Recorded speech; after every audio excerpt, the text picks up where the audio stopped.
Hello बच्चों, आज हम पढ़ते हैं एक्सरसाइज 1.2 टेंथ क्लास की। इसमें हमको प्रूव करना है कि जो रूट 3 है वो एक इरेशनल नंबर है। वैसे रूट 3, रूट 5, रूट 2 ये सभी इरेशनल होते हैं। अगर अंडर रूट के अंदर कोई भी प्राइम नंबर है तो वो इरेशनल ही होता है, क्योंकि प्राइम नंबर के फैक्टर नहीं हो सकते, तो इसलिए वो इरेशनल होता है। पर ये हमको प्रूव करके बताना है, ठीक है।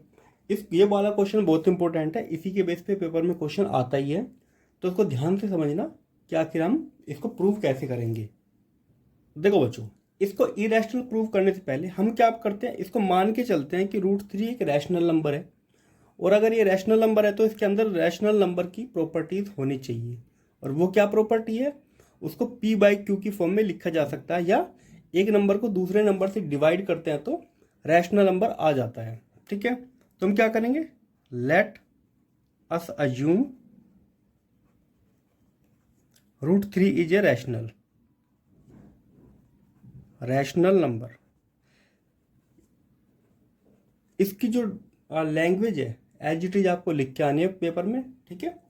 अगर ये रैशनल नंबर है तो ये a/b, एक नंबर को दूसरे नंबर से डिवाइड करेंगे तो रूट 3 आना चाहिए, क्योंकि रैशनल नंबर की एक खास बात होती है, a एंड b आर को प्राइम।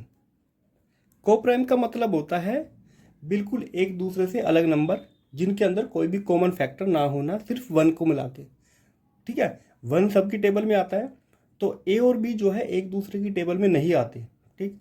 जैसे होता है 3 और 4 ले सकते हैं हम, ठीक है, 5 और 6 ले सकते हैं। कोई भी दो नंबर जो एक दूसरे से बिल्कुल अलग है, वो है यहाँ पे ए और बी। अब क्या करते हैं, स्क्वायरिंग कर देते हैं। स्क्वायरिंग करने से क्या होगा, इधर हो जाएगा 3, इधर हो जाएगा a² divide by b²। b² को इधर ले आते हैं, तो 3b² इक्वल टू a²। अब ये बन गया। देखो बच्चों, इसका मतलब क्या होता है कि b एक यहाँ पे नंबर है, कंप्लीट नंबर है, और 3 का मल्टीपल है।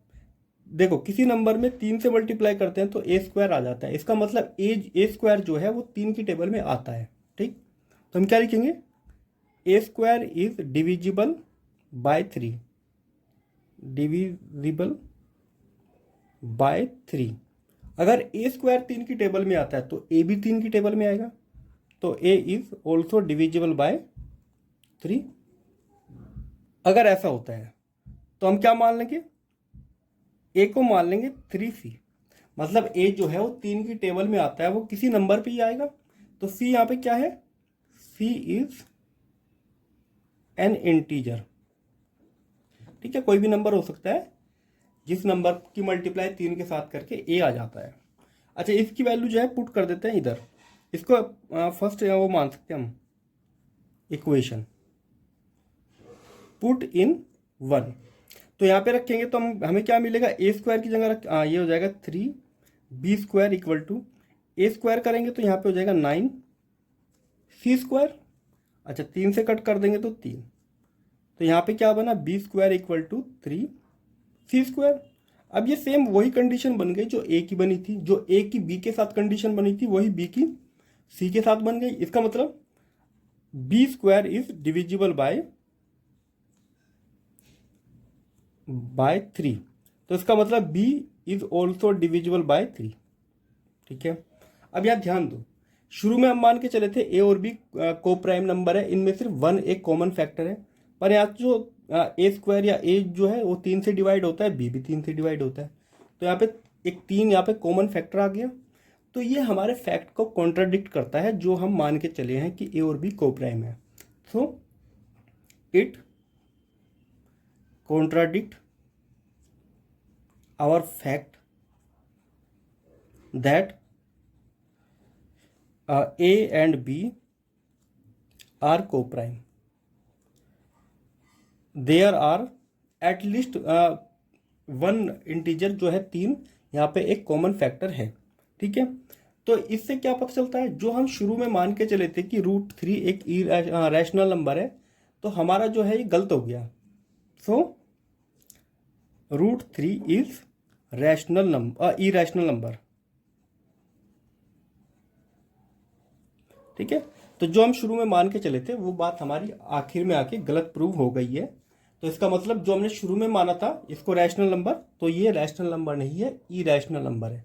ठीक है, तो ये बस इतना ही लिख के आना है और आपको पूरे मार्क्स मिलेंगे। अब हम करते हैं √5 का। ठीक है, 2 कर लेंगे तो ज़्यादा ठीक रहेगा। अब बच्चों प्रूव करना है √5 इरैशनल नंबर होता है नहीं। इसको भी हम क्या मानेंगे, late assume √5 is a rational number, is rational number. और अगर ये रैशनल नंबर है तो √5 की वैल्यू a/b के बराबर होनी चाहिए। ठीक है, क्योंकि रैशनल नंबर की यही बात होती है। a एंड b को प्राइम है, आर को प्राइम। को प्राइम का मतलब सिर्फ 1 ही इनका एक कॉमन फैक्टर है। ठीक है, कॉमन फैक्टर जो है इनका 1 है, ये ध्यान रखना। अब स्क्वायरिंग कर देते हैं बोथ साइड, स्क्वायरिंग। तो ये हो जाएगा 5 और ये हो जाएगा a² डिवाइड बाय b²। इधर रखेंगे तो 5b² इक्वल टू a²। ये हमारी पहली इक्वेशन हो गई। ठीक है, यहां से हमको क्या पता चला, a² is divisible by 5। a² is divisible by 5, तो a is also divisible by 5। तो a को मान लेते हैं हम 5c। c यहाँ पे क्या है, c इज एन इंटीजर। ठीक है, मतलब कि जो a है वो 5 की टेबल में आता है और 5 की टेबल में किसी ना किसी नंबर पे तो आएगा। मान लेते हैं c नंबर पे आता है। c मतलब यहाँ पे हमने एक इंटीजर माना, 1 2 3 4 5 कुछ भी हो सकता है। ठीक है, वैल्यू पुट कर देंगे 1 में, पुट इन 1। तो इधर क्या है हमारा 5b² और इधर क्या आएगा, इसका स्क्वायर करेंगे तो 25c²।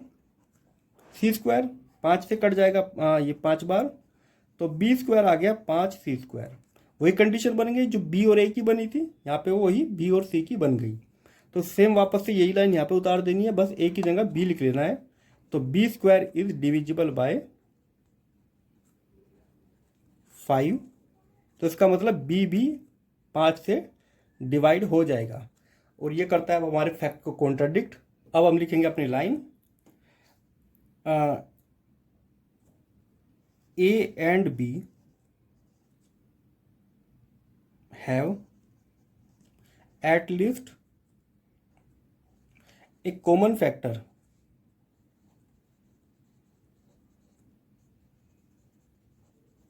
फाइव। और ये हमारे फैक्ट को कॉन्ट्राडिक्ट करता है। It contradict our fact that a and b are coprime. a and b are coprime. हम मान के चले थे कि इन दोनों में कोई भी कॉमन फैक्टर नहीं है, पर यहाँ पे तो 5 एक कॉमन फैक्टर निकल के आ गया है। इसका मतलब जो हम मान के चले थे या तो वो बात सही है या जो बात यहाँ पे आई है वो सही है, तो दोनों में से एक ठीक है। तो इसका मतलब क्या होता है कि जो हमारा अजम्पशन था वो गलत है। सो √5 इज इरैशनल नंबर। ठीक है, तो √5 जो है वो इरैशनल नंबर है। अब क्वेश्चन जो आएंगे वो कैसे करने हैं उसको देखते हैं। देखो बच्चों, क्वेश्चन नंबर 2 है ये हमारी एक्सरसाइज का। जो क्वेश्चन नंबर 1 था वो था जो हमने अभी किया है, √5 एक इरैशनल नंबर होता है नहीं, वो था। अब हमें इसको प्रूव करके बताना ये इरैशनल है या नहीं है। अगर ये क्वेश्चन पूछा जाता है 1 नंबर में तो डायरेक्ट करना है। अगर ये पूछा जाता है 3 नंबर में तो पहले √5 को जिससे पहले हमने स्टेप किया है वो पूरा ही हमको सोल्व करना है, फिर इसको बताना है। तो अगर ये 1 नंबर में आता है तो हम क्या करते हैं, इसको 3 + 2 √5 लेट, इसको मान लेते हैं कि ये एक रैशनल नंबर है। ठीक है,